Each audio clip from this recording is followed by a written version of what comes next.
Participe conosco ao vivo no estudo desta lição em nossa escola sabatina online, todos os sábados às 9 da manhã pelo Zoom. No final deste vídeo, veja como participar. Você é o nosso convidado. Olá a todos, irmãos, que a bênção do Senhor Jesus, nosso Salvador, e a comunhão com o Espírito Santo possa estar à frente desse trabalho que será apresentado. A lição que nos é colocado aqui na lição número 3, 19/7/2025, com o título Jeová Emanuel, Deus encarnado.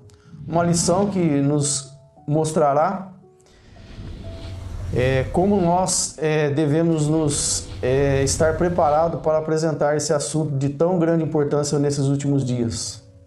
Está aqui ao meu lado também o irmão Mateus para nós darmos início a essa lição. Estamos aqui com o verso áudio, um texto já bastante impactante, 1 Timóteo 3,16. E sem dúvida alguma, grande é o mistério da piedade. Deus se manifestou em carne, foi justificado no Espírito, visto dos anjos, pregado aos gentios, crido no mundo, recebido acima na glória. Então já confirmando o título da lição, que fala Deus se manifestou em carne. E com relação ainda ao verso áureo, vamos dizer assim, decifrando um pouco dele, de tudo aqui tem várias vírgulas e dizendo passo a passo o plano da redenção que é nos apresentado. Então, grande é o mistério da piedade. Nós sabemos que muitas vezes ainda os anjos ainda não compreenderam ainda a total explicação do plano da redenção, que para nós também ainda é um pouco de mistério e está sendo revelado aos poucos. E aí ele se manifesta em carne diante de nós e é justificado no Espírito para nos dar o exemplo e a aprovação do Espírito Santo na sua disposição de se colocar como um ser humano para dar o exemplo para nós, ao ser batizado, visto dos anjos, que os anjos acompanharam tudo esse procedimento. Pregado aos gentios, nós sabemos que após a morte dele, a ordem era ser pregada o evangelho do reino para os gentios, e aqui crido no mundo e recebido acima na glória, porque ele foi recebido pelo Pai lá no céu. Muito bem, vamos então à primeira pergunta, que diz assim: por qual razão o rei Nabucodonosor identificou o quarto homem na fornalha como sendo o filho de Deus? Daniel 3, 24 e 25 declara: então o rei Nabucodonosor se espantou e se levantou depressa, falou dizendo aos seus conselheiros: não lançamos nós dentro do fogo 3 homens atados? Responderam e disseram ao rei: é verdade, ó rei. Respondeu dizendo: eu, porém, vejo 4 homens soltos, que andam passeando dentro do fogo, sem sofrer nenhum dano, e o aspecto do quarto é semelhante ao Filho de Deus. Um pouco antes ainda de nós entrarmos na nota, nos dada a informação de que o aspecto do quarto homem era diferente, e o rei ficou espantado. Por isso teve essa diferença de estar lá os 3 andando e mais um diferente, semelhante ao Filho do homem, né? E aí a nota vai nos dar aqui um melhor esclarecimento quanto ao texto da Bíblia que foi apresentado. O irmão Denilson vai ler para a gente, então, o texto do Profetas e Reis 509, e temos colocado a paginação também do aplicativo. A versão digital tem dado diferenciação de página, é a 259. Então lemos assim: como sabia o rei pagão a que era semelhante o Filho de Deus? Como que ele sabia? Os cativos hebreus que ocupavam posição de confiança em Babilônia tinham representado a verdade diante dele na vida e no caráter. Quando perguntado pela razão de sua fé, tinham nadado sem hesitação. Clara e singelamente tinham apresentado os princípios da justiça, ensinando assim aos que lhes estavam ao redor a respeito de Deus a quem o adoravam. Eles tinham falado de Cristo, o Redentor vindouro, e na aparência do quarto, no meio do fogo, o rei reconheceu o Filho de Deus. Então, é um texto que ele explica bem a existência desse termo Filho de Deus no Antigo Testamento. Isso que é muito comum, nós vemos esse termo lá no Novo Testamento já, mas em alguns casos, então, o Antigo Testamento já faz alusões a isso. E é o caso aqui de Daniel 3 que estamos analisando. E por que o rei foi capaz de fazer essa alusão ao Filho de Deus?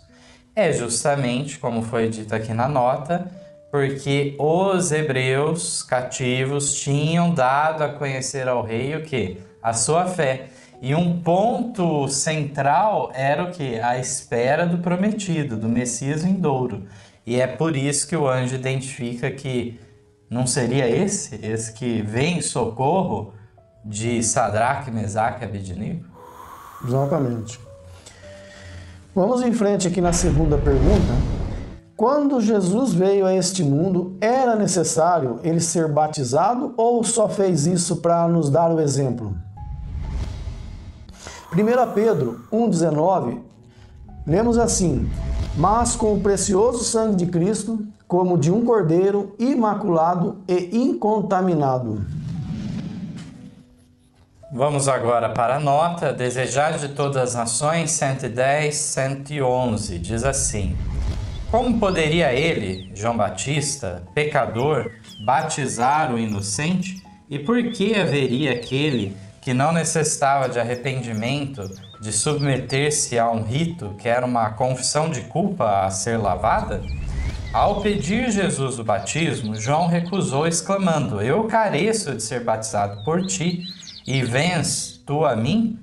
Com firme, se bem que branda autoridade, Jesus respondeu: deixa por agora, porque assim nos convém cumprir toda a justiça. E João, cedendo, desceu com o Salvador ao Jordão, sepultando-o nas águas. E logo que saiu da água, Jesus viu os céus abertos e o Espírito, que como pomba, descia sobre ele. Mateus 3, 14 e 15. Jesus não recebeu o batismo como confissão de pecado de sua própria parte. Identificou-se com os pecadores, dando-os paz que nos cumpre dar. A vida de sofrimento e paciente perseverança que viveu depois do batismo foi também um exemplo para nós. Então, como nós vemos aqui, Jesus não tinha necessidade nenhuma de descer as águas, de sepultar seus pecados, porque ele não tinha. Então, nós vemos claramente que é para dar o exemplo. E assim, dando o exemplo, nós sabemos que depois do batismo, a luta é grande, porque as provas serão maiores do que eram antes. E assim, Jesus, ao ser batizado, deu também o exemplo de suportar as provas que ele suportou em sua natureza, de como ele veio, né, com a natureza de Adão antes do pecado. Então aqui o texto bíblico de 1 Pedro 1,19, eu sempre comento que tem dois elementos que é falado do cordeiro. O cordeiro imaculado é aquele justamente que já nascia o quê? Perfeito. Perfeito. Né? Mas esse cordeiro também, ao decorrer da vida, ele tinha que permanecer de que maneira? Incontaminado. Então as duas coisas fazem parte, uma natureza e uma vida sem pecado da parte do nosso Senhor Jesus Cristo. A lição anterior abrangeu de maneira clara o aspecto mais da divindade de Cristo. E nessa semana estamos agora nos aprofundando mais nesse aspecto da sua humanidade, ou seja, da sua natureza humana. E as notas vêm trazendo informações ao decorrer que vão formando, né, uma visão clara sobre uma natureza diferente que ele tinha, como o irmão Denilson já fez menção. Isso significa que ele não era suscetível à tentação? Nós vamos ver que ele era, sim. Mas o fato de ele poder ser tentado, e era real essas tentações, não nos deve levar a condescender com o engano de achar que de alguma forma havia mácula, havia mancha na natureza de Cristo. Aqui, então, nesse texto, como já foi comentado, Jesus, então, ele se colocou em nosso lugar como exemplo, mas de fato era um ato que não havia necessidade. João Batista sequer queria realizar a cerimônia, né? Exatamente. Ele sabia que não havia culpa, mas ele batizou o inocente a pedido dele mesmo, né? Para nos deixar esse exemplo. Agora vamos para a terceira pergunta. Em que qualidade Jesus é um exemplo para nós? Mensagens Escolhidas, volume 3, página 140. Lemos assim: o Senhor Jesus veio ao nosso mundo não para revelar o que Deus podia fazer, e sim o que o homem podia realizar mediante a fé no poder de Deus para ajudar em toda a emergência. O homem deve, pela fé, ser participante da natureza divina e vencer toda a tentação com que é assaltado. O Senhor requer agora que todo filho e filha de Adão, pela fé em Jesus Cristo, o sirva na natureza humana que temos atualmente. O Senhor Jesus pôs uma ponte sobre o abismo causado pelo pecado. Ele ligou a terra com o céu e o homem finito com o Deus infinito. Jesus, o Redentor do mundo, só podia guardar os mandamentos de Deus da mesma maneira que a humanidade pode guardá-los, pelas quais nos têm sido doadas as suas preciosas e muito grandes promessas, para que por elas vos torneis co-participantes da natureza divina, livrando-vos da corrupção das paixões que há no mundo. Texto de 2 Pedro 1,4. Precisamos seguir o exemplo de Cristo, tendo em mente sua qualidade de filho e sua humanidade. Não foi como Deus, que foi tentado no deserto, nem devia, como Deus, suportar as contradições dos pecadores contra si mesmo. Foi a majestade do céu que se tornou homem, humilhou-se até nossa natureza humana. Então, em que qualidade Jesus é um exemplo para nós? Segundo a nota, ele como filho, ou seja, como ser humano. Então, nós vemos a identificação desse termo claramente. Por mais que exista outros sentidos também que são trabalhados na Bíblia, e já comentamos isso em outros estudos, que é a questão de filho de Deus e identificação como divino, que os judeus traziam, não no sentido de derivação, mas de identificação, um termo, para falar justamente da sua igualdade com Deus, mas também as mesmas escrituras, e assim o Espírito de Profecia também, trazem esse conceito de filho de Deus no sentido da humanidade real que ele comportou. Aqui falou dessa necessidade, né, do ser humano. Não é uma questão de Cristo ele descer ao nível baixo a ponto de se tornar pecador, mas é um reerguimento do ser humano a uma condição superior e ele ser participante da natureza divina. Então eu já vi muitas vezes comentários de que Cristo é a escada lá que Jacó sonhou, né? E que ele teria que ser igual a nós 100%, o último degrau no solo, na terra.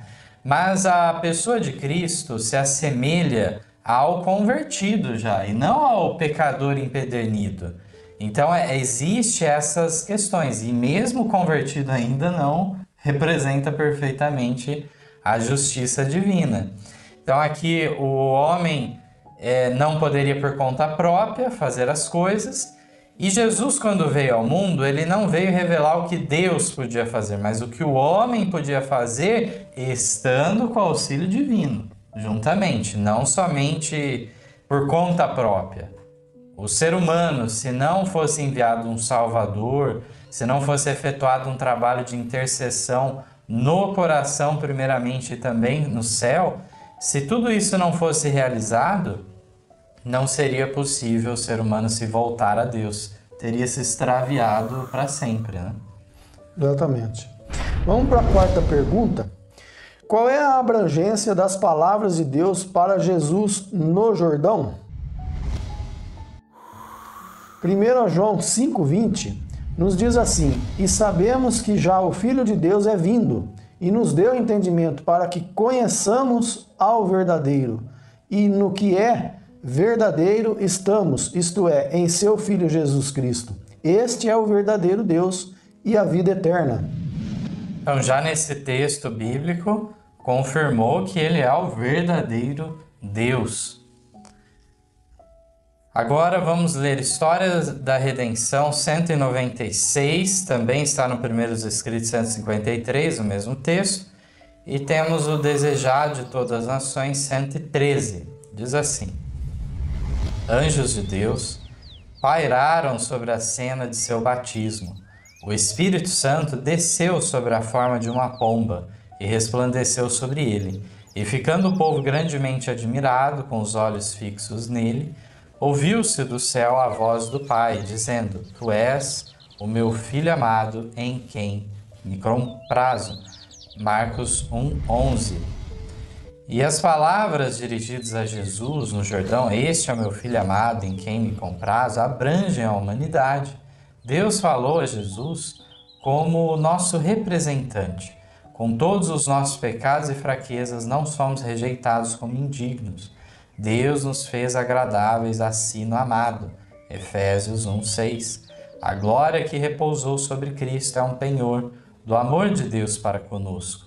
Indica-nos o poder da oração, como a voz humana pode chegar aos ouvidos de Deus e nossas petições podem achar aceitação nas cortes celestiais.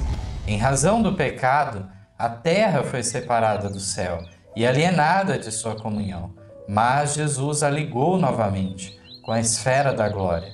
Seu amor circundou o homem e atingiu o mais alto céu. A luz que se projetou das portas abertas sobre a cabeça de nosso Salvador incidirá sobre nós, ao pedirmos auxílio para resistir à tentação. A voz que falou a Cristo diz a todo crente: Este é meu Filho amado, em quem me comprazo. Amados, agora somos filhos de Deus, e ainda não é manifestado o que havemos de ser, mas sabemos que quando Ele se manifestar, seremos semelhantes a Ele. 1 João 3:2. Então não foi só Deus dizendo para Jesus ali na hora do batismo, esse é o meu filho, né, em quem eu me comprazo. Ela abrange para a esfera humana nossa de natureza caída, que ao nós nos tornarmos participantes da natureza divina, pela fé, pelo desejo, aí então essas palavras ela tem uma abrangência para a esfera humana, pecaminosa como nós somos aqui. Aqui nesse cenário do batismo de Jesus é apresentadas as três pessoas. Nós vemos a voz do Pai, o Espírito Santo, ele toma essa forma de uma pomba naquele momento, e Jesus então junto de João Batista lá na água, né? E os anjos também diz que estavam nessa cena. Veja que tudo é distinguido, cada personagem aqui. E como foi já bem dito pelo irmão Denilson, é importante nós entendermos que muitas vezes quando as pessoas leem esses textos, elas acham que está falando de uma relação das duas divindades, como fosse a relação lá na eternidade, que um é pai, o outro é filho.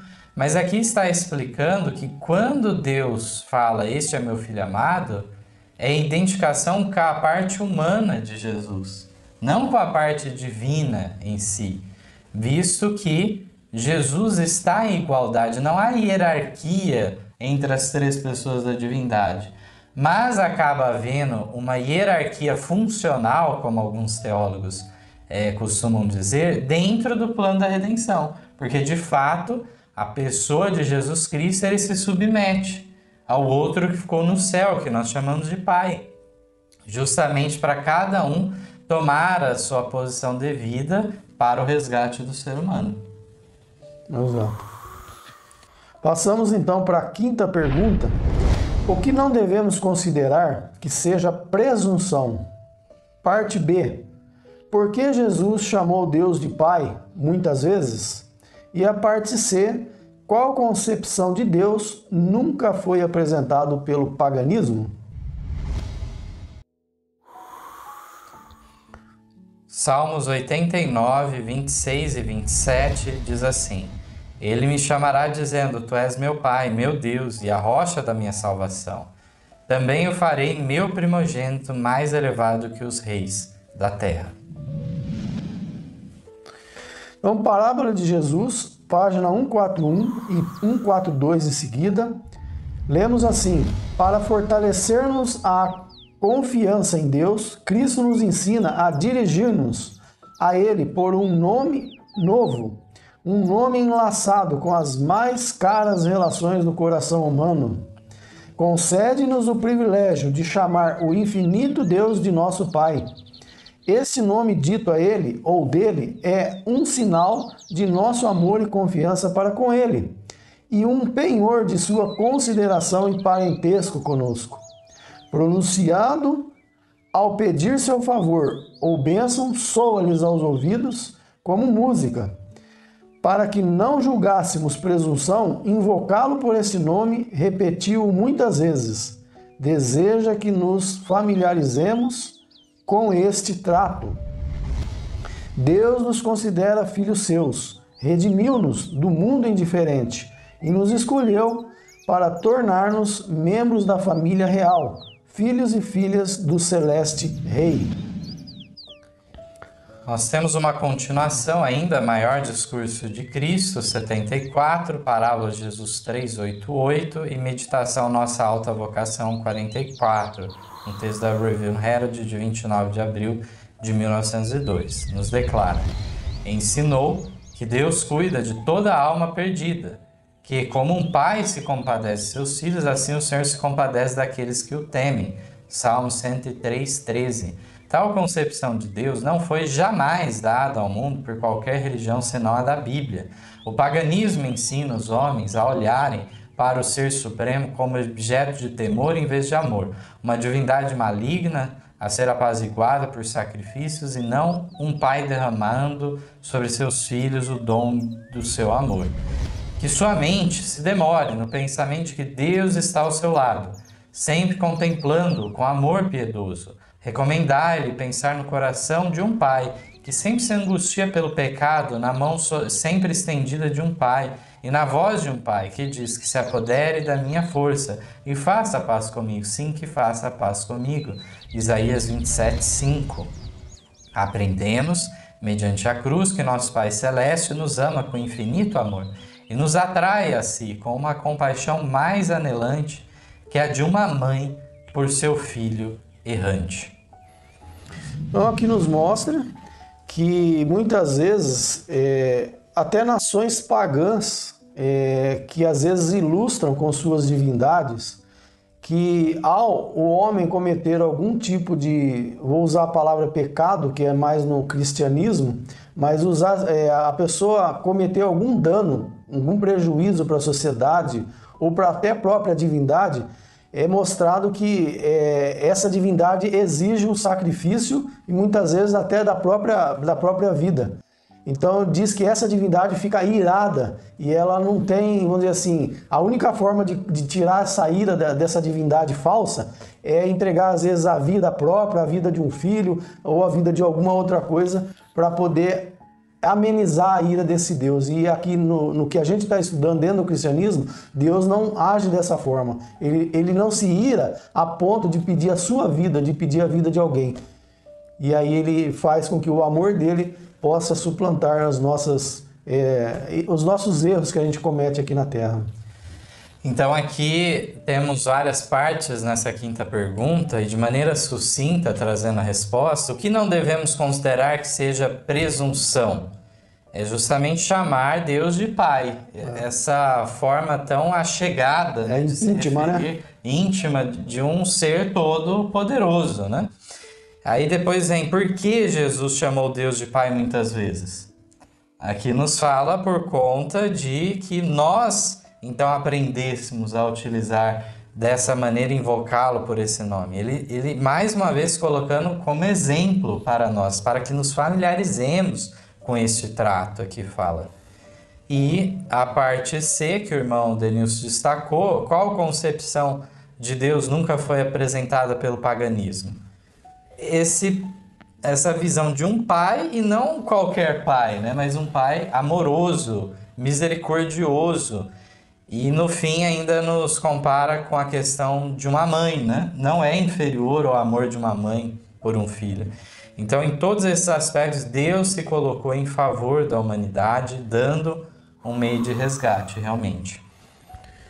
Vamos para a sexta pergunta. Jesus tinha o mesmo livre-arbítrio que Adão no Éden? Então, 1 Coríntios 15, 21, 22, diz assim: porque assim como a morte veio por um homem, também a ressurreição dos mortos veio por um homem. Porque assim como todos morrem em Adão, assim também todos serão vivificados em Cristo. Agora temos várias notas aqui para ler, nós vamos fazer uma divisão aqui na leitura. Primeiramente, temos da Sign of the Times, 13 de junho de 1900, o texto que está na meditação Jesus, meu modelo, 49. Depois nós temos na meditação Cristo Triunfante 245, Mensagens Escolhidas, volume 1, 267, tem um trecho da Review de 28 de julho de 1874. Nós temos ainda depois meditação Nossa Alta Vocação 105 e, por fim, Comentário Bíblico, volume 5, página 1108, um texto também da revista Youth Instructor, 25 de abril de 1901. Serão textos esclarecedores sobre isso e essa comparação que foi apresentada já no texto de Coríntios entre o primeiro e o segundo Adão. Vamos então ao primeiro texto. Cristo veio à Terra e se colocou na mesma posição em que Adão estava, vencendo onde Adão falhou. Ele se fez para nossa sabedoria, justiça, santificação e redenção. Cristo é chamado segundo Adão. Em pureza e santidade, ligado a Deus e amado por Deus, começou ele onde o primeiro Adão começou. Cristo, no deserto da tentação, ficou no lugar de Adão para suportar a prova a que ele deixou de resistir. Ainda na continuação, Cristo foi tentado em todos os pontos como nós, mas sua vontade foi sempre conservada ao lado da vontade de Deus. Em sua humanidade, ele tinha o mesmo livre-arbítrio que tinha Adão no Éden. Poderia haver cedido à tentação como ele o fez. E Adão, crendo em Deus e sendo praticante de sua palavra, poderia haver resistido à tentação como Cristo resistiu. Houvesse Cristo querido e haveria ordenado às pedras que se transformassem em pão. Poderia haver-se atirado do pináculo do templo. Poderia haver cedido à tentação de Satanás de cair a seus pés e adorá-lo, ao usurpador do mundo.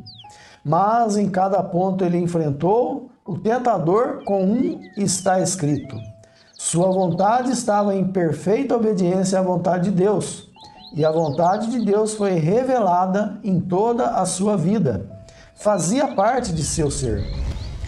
Quando Cristo inclinou a cabeça e morreu, trouxe consigo ao chão as colunas do reino de Satanás.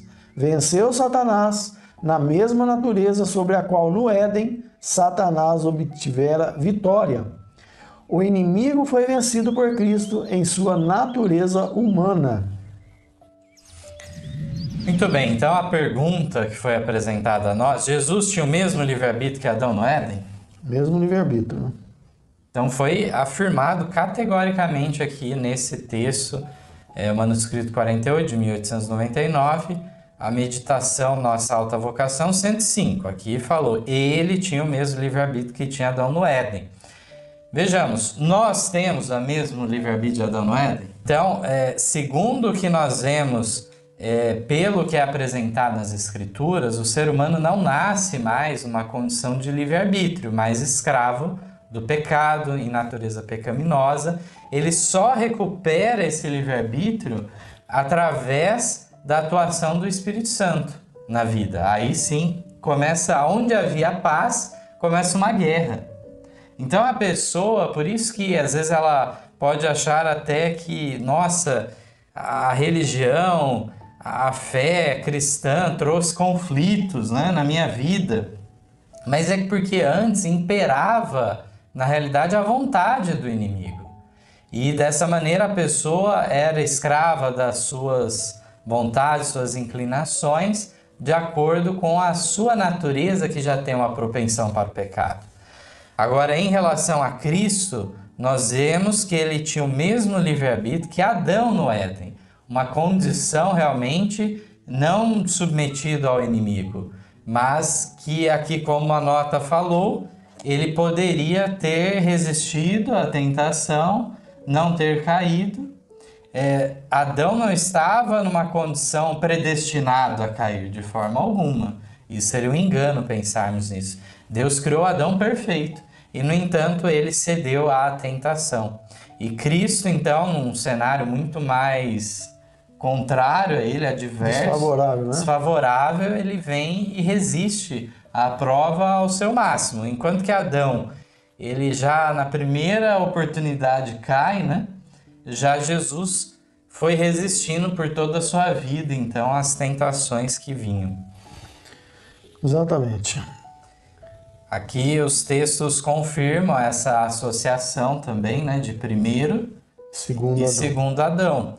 E é nesse sentido apenas que existe o conceito de predestinação bíblica, né? Porque em Adão todos o que morrem, se perdem no primeiro Adão. Mas agora veio Cristo para assumir o lugar de Adão.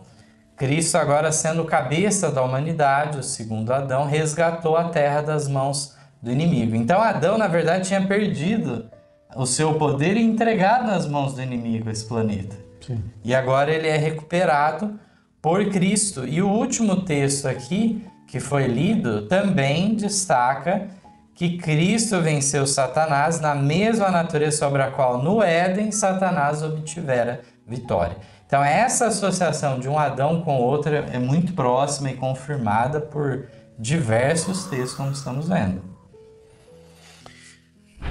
Passamos para a 7ª pergunta. Se Jesus tivesse usado seu poder para se livrar de suas dificuldades, o que teria acontecido? Sendo assim, qual foi a maior tentação para Cristo? O irmão Denilson vai ler agora o texto da Review Herald de 1 de abril de 1875. Alguns trechos estão também no livro No Deserto da Tentação 102 e 103. Se Cristo tivesse sido enganado pelas tentações de Satanás e houvesse exercido seu poder miraculoso para livrar-se de alguma dificuldade, ele teria rompido o contrato feito com seu pai, de ser alguém provado em lugar da raça. Foi tão difícil para ele manter o nível da humanidade como é difícil para o homem elevar-se acima do nível baixo da sua natureza depravada e ser co-participante da natureza divina.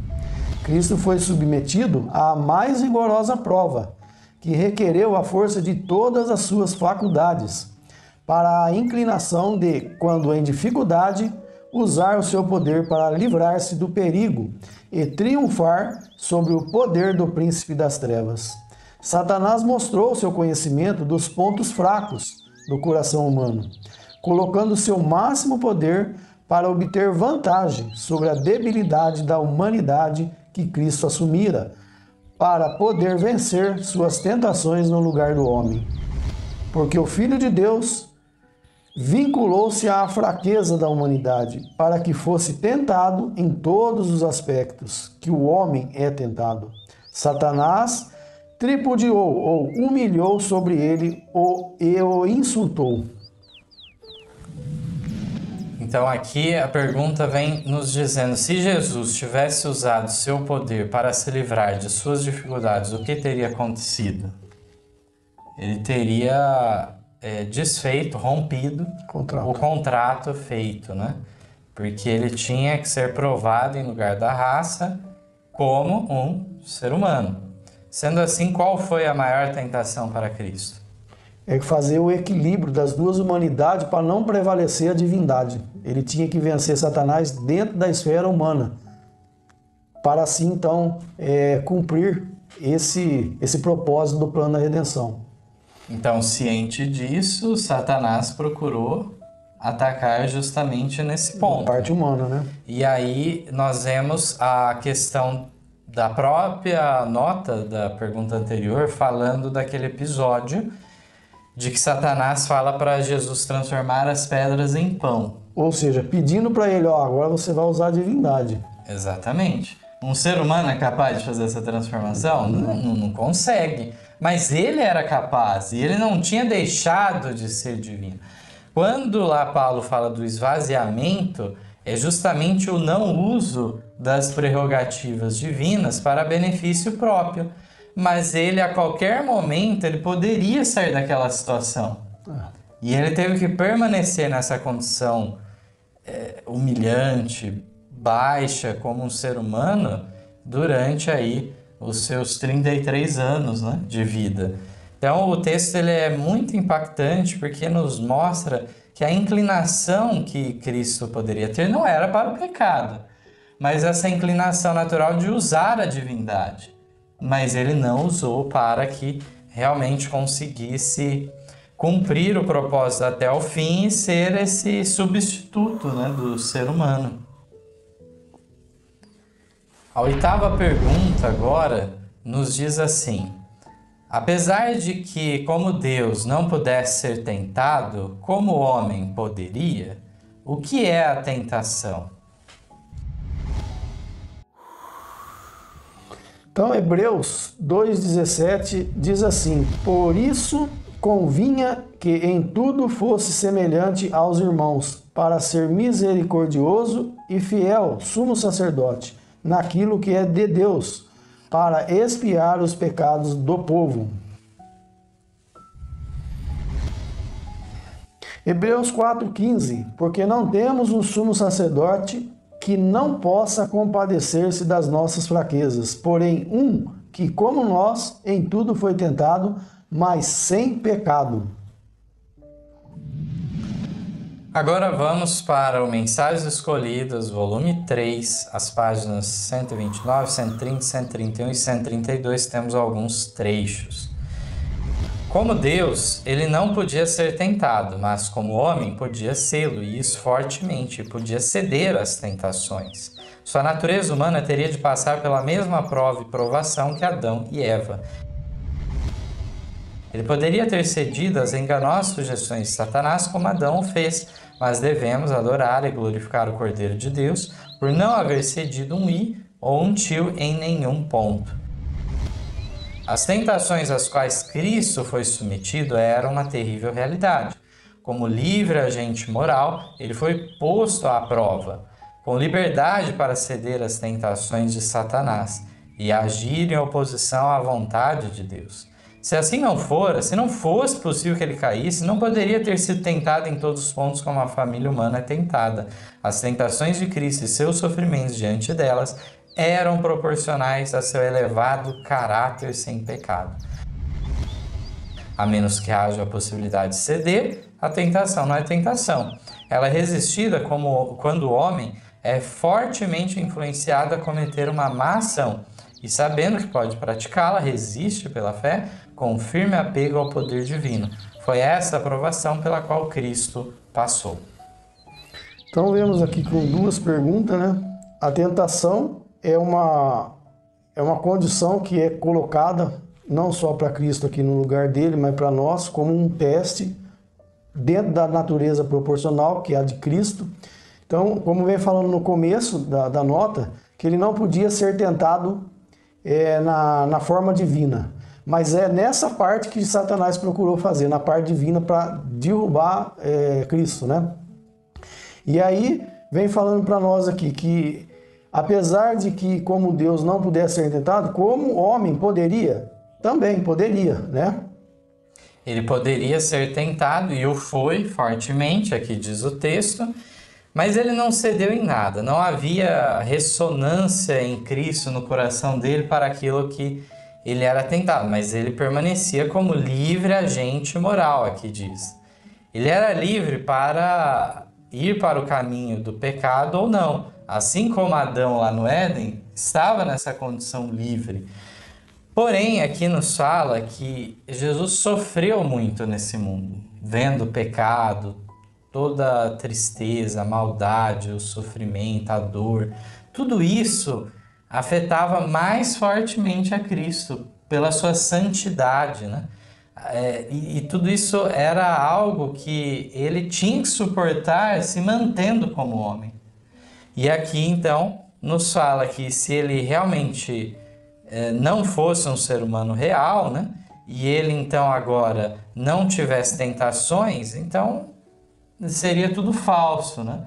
E aqui está nos mostrando que tentação só é tentação se há a possibilidade de ceder. É uma obviedade que está sendo dita aqui, é óbvio, mas é para enfatizar realmente isso, que o que Cristo passou não foi um teatro, não foi uma encenação que ele fez.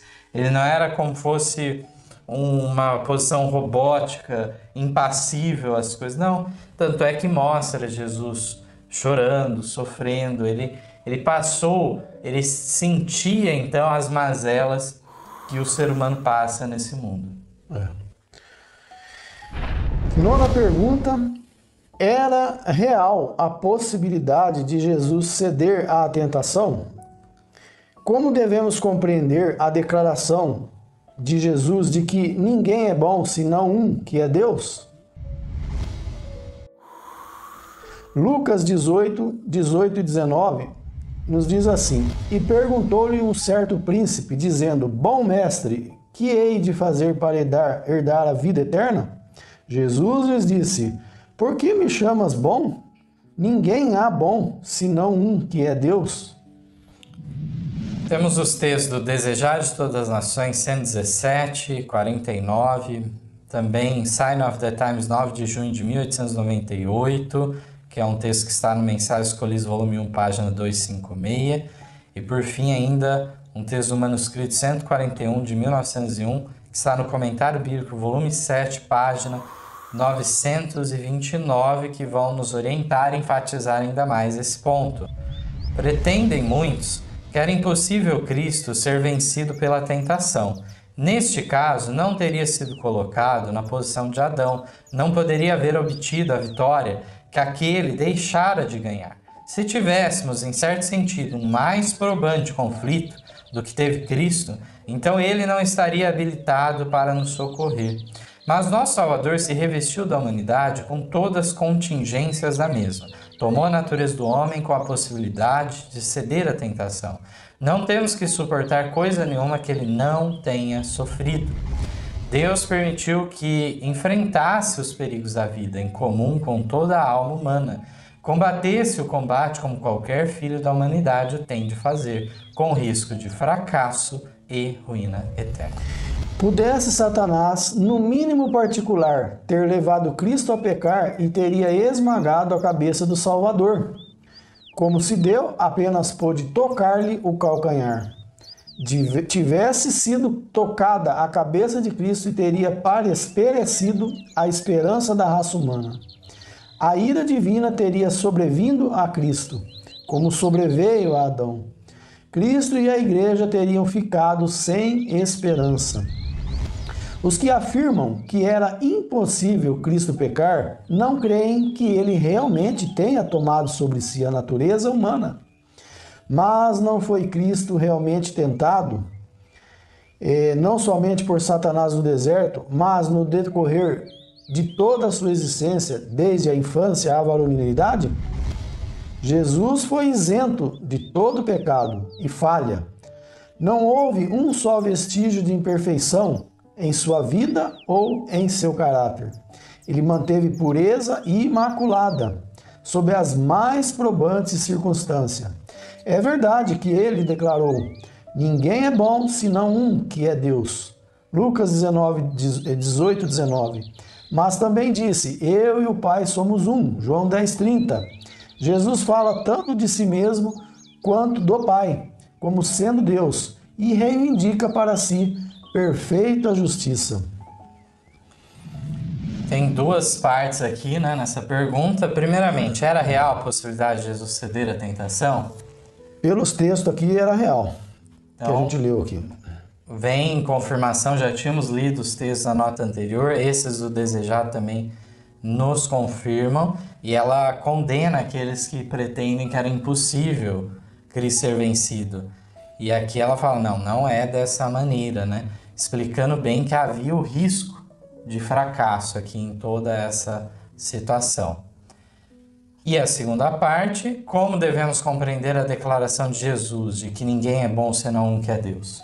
É como se a gente dissesse assim, olha, se Jesus, na declaração que foi dada aqui, o príncipe, ele falasse assim, não, eu e Deus somos bom, aí ele quebraria o plano da redenção, ele deixaria de dizer assim, ó, eu sou homem igual a você, se eu disser que eu sou bom, então eu não sirvo para ser o Redentor, não é isso?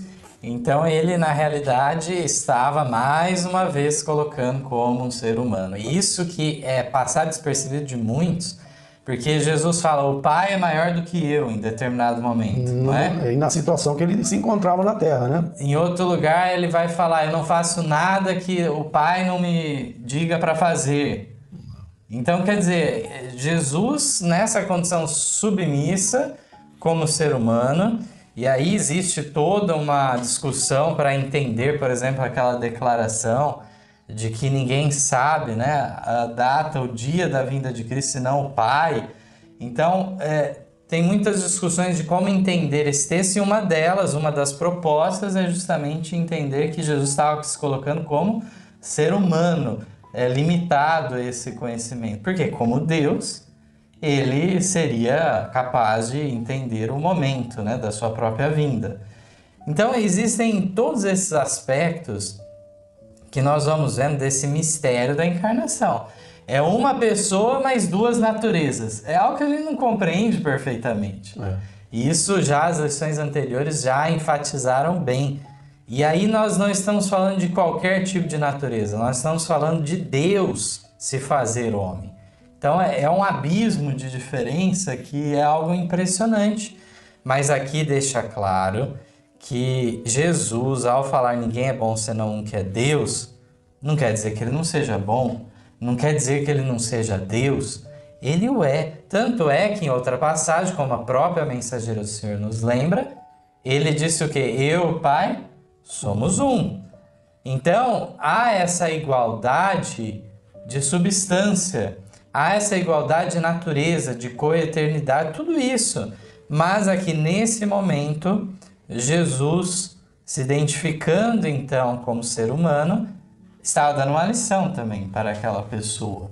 Justamente porque muitos vinham lisonjeando a Cristo, mas não que reconhecessem Jesus como Deus encarnado, mas chamavam de Rabi, e bom mestre e tudo mais, mas era numa condição de formalidade, vamos assim dizer, de lisonja, mas não de realidade daquela declaração, né? Exato. Agora vamos para a 10ª pergunta, uma pergunta muito importante de nós compreendermos bem. Serão lidos vários textos bíblicos aqui que nos auxiliam na compreensão e na comprovação do que está sendo aqui afirmado. O que significa o nome Jeová? E este nome, ele se aplica a Cristo? Isaías 40, verso 3. Voz do que clama no deserto, preparai o caminho do Senhor, endireitai no ermo vereda a nosso Deus. Em muitas Bíblias, vocês podem confirmar que a palavra Senhor no Antigo Testamento aparece várias vezes com todas as letras maiúsculas. Quando é assim, não é a palavra Adonai do hebraico que está sendo usado, que é Senhor, mas é o tetragrama, o nome, então, de Deus, como muitos colocam, que não se tem uma pronúncia exata, porque é composto de 4 consoantes apenas. E por isso que é colocado na tradução como Senhor, em maiúsculo. Os próprios judeus evitavam falar esse nome em voz audível e, portanto, substituíam por outros termos, como, por exemplo, Adonai, entre outros.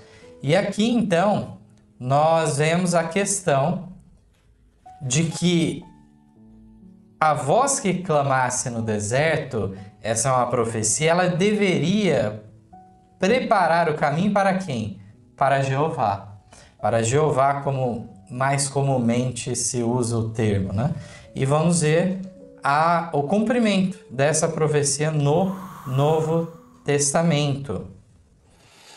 Lucas 3:2. Sendo Anás e Caifás sumos sacerdotes, veio no deserto a palavra de Deus a João, filho de Zacarias, e percorreu toda a terra ao redor do Jordão, pregando o batismo de arrependimento para o perdão dos pecados, segundo o que está escrito no livro das palavras do profeta Isaías, que diz: Vós que clama no deserto, preparai o caminho do Senhor, endireitai as suas veredas.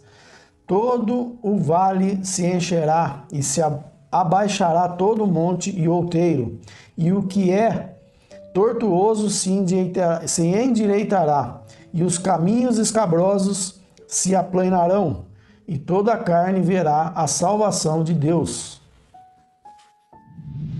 Quem era aquela voz no deserto de Isaías 40? João Batista. E, portanto, João Batista preparou o caminho de quem? Do Senhor. Do Senhor Jeová, que é Cristo. Então, aqui já temos a ligação de uma pessoa e a outra. Estamos falando aqui que Jeová se aplica só a Cristo? Não, isso se aplica ao Pai, o Filho, o Espírito Santo. Mas nós vemos que o Deus revelado desde o Antigo Testamento sempre se apresenta, na realidade é o próprio Cristo. E o texto vem falando que se aplica a Cristo, né? Por causa do contexto histórico que vai se desenrolar lá na frente, né? Exatamente. E o nome é chamado Yahvé, né? Os 4 consoantes, né? Então, tem vários tipos de pronúncias, Yahweh, Yahvé, Javé. Então, várias formas, né, que já foram propostas como seria a pronúncia correta. Mas a que se popularizou mais é Jeová, mas não que seja a correta em si, né? São 4 consoantes que dá para formar várias pronúncias diferentes. E tem uma outra agora que está se espalhando bastante no meio do cristianismo, né? A pronúncia chamada Yeshua, né? Para Jesus, né? Para Jesus, né? Só. Então são coisas que muitas vezes tem cavalos de batalha em cima de coisas que realmente não são essenciais. Até o apêndice dessa lição vem trazendo algumas informações sobre isso, né? O nome, então, de Cristo, o Messias ungido, o nome humano dele é Jesus. E por que esse nome, né? É importante nós entendermos. E essa forma Yeshua seria no aramaico, né? Que entendem que seria a forma. Mas na própria grafia, como está registrado no Novo Testamento, o Novo Testamento foi escrito em grego. E está Jesus, muito próximo da transliteração que é feita, não é tradução, mas a transliteração português se tornou Jesus. Não tem problema nenhum de usar essas variações, em cada língua vai ser alguma diferença, né? E aí nós encontramos justamente essa questão do hebraico, na verdade, não seria Yeshua, seria Yehoshua. Então tem variações mesmo entre o hebraico e o aramaico aí para o nome de Jesus, né? Agora vamos continuar aqui nos textos. O próximo é Salmo 19:14, que diz assim: Sejam agradáveis as palavras da minha boca e a meditação do meu coração perante a tua face, Senhor, Jeová, rocha minha e redentor meu. Aqui então nesse texto do Salmo 19:14, apresentou o Senhor Jeová como rocha e redentor.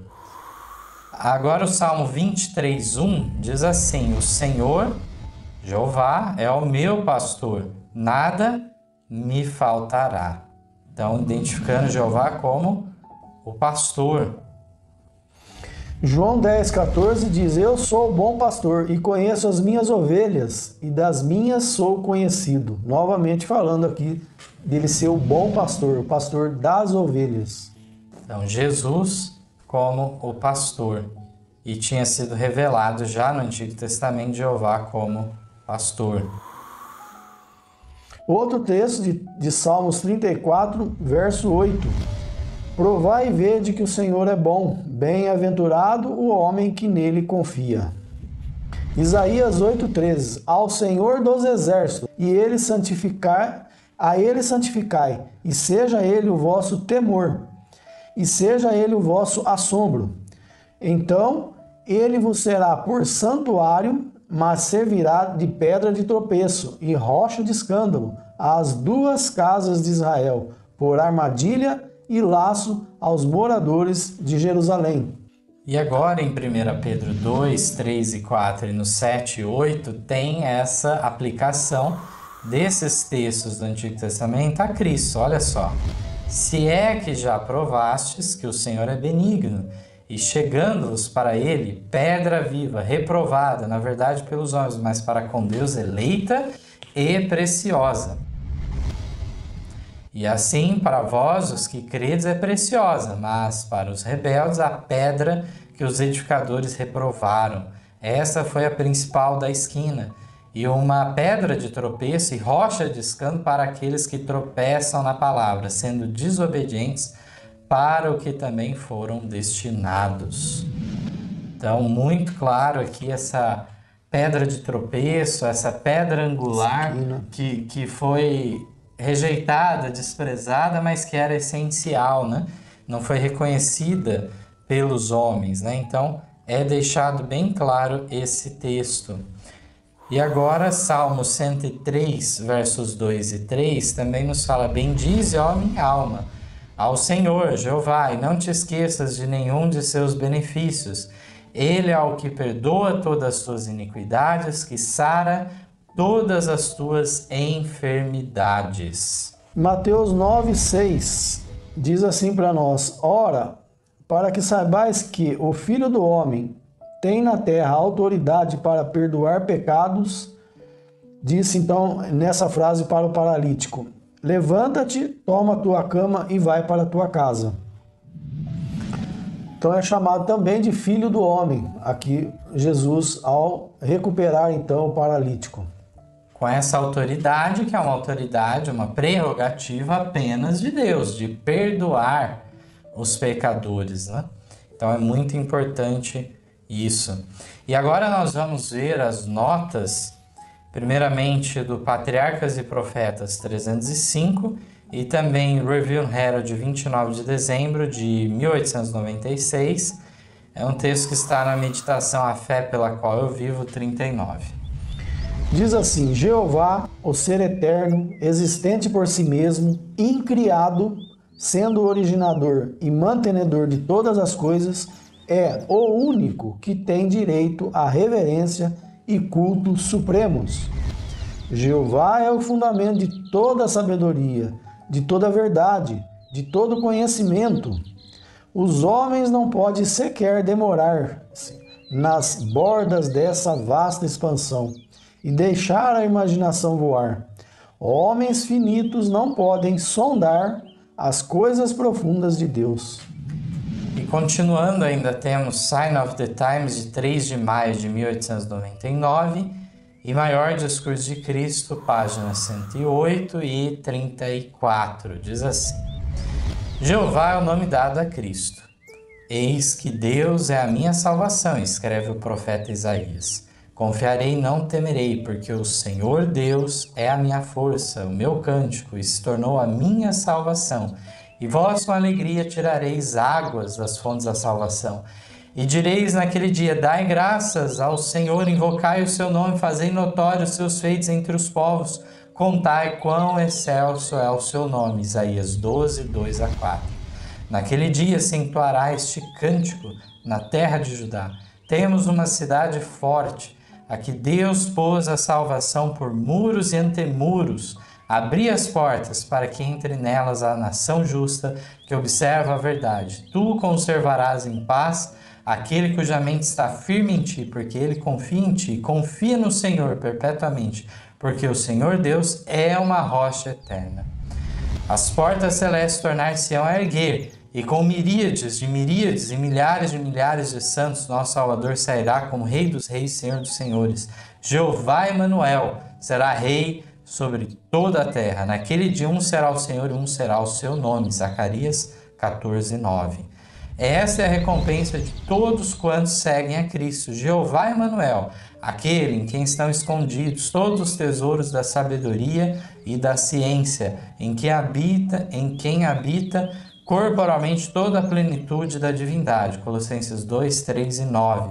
Ser levado a sentir em correspondência com Ele, conhecê-lo, possuí-lo, à medida que o coração se abre mais e mais para receber-lhe os atributos, conhecer-lhe o amor e o poder, possuir as insondáveis riquezas de Cristo.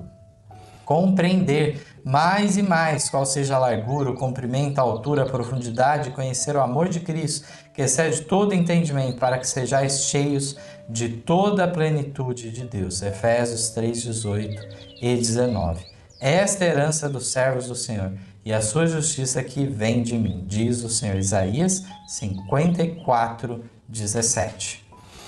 Então vemos aqui pelos textos bíblicos, também pela nota e também por toda a lição. Nós aprendemos aqui nesse dia, nesse estudo, que a natureza humana de Cristo, a natureza divina de Cristo, foram de forma assim abrangente no seu uso, né? Ora ele precisou usar a natureza divina dele para poder fazer os milagres, as curas que foi realizada, as pregações que foram realizadas, ressuscitou mortos, tudo isso na natureza divina. Mas para benefício próprio, ele teve que manter a natureza humana em atividade para que o plano da redenção fosse então concluído e esmagado então a cabeça da serpente.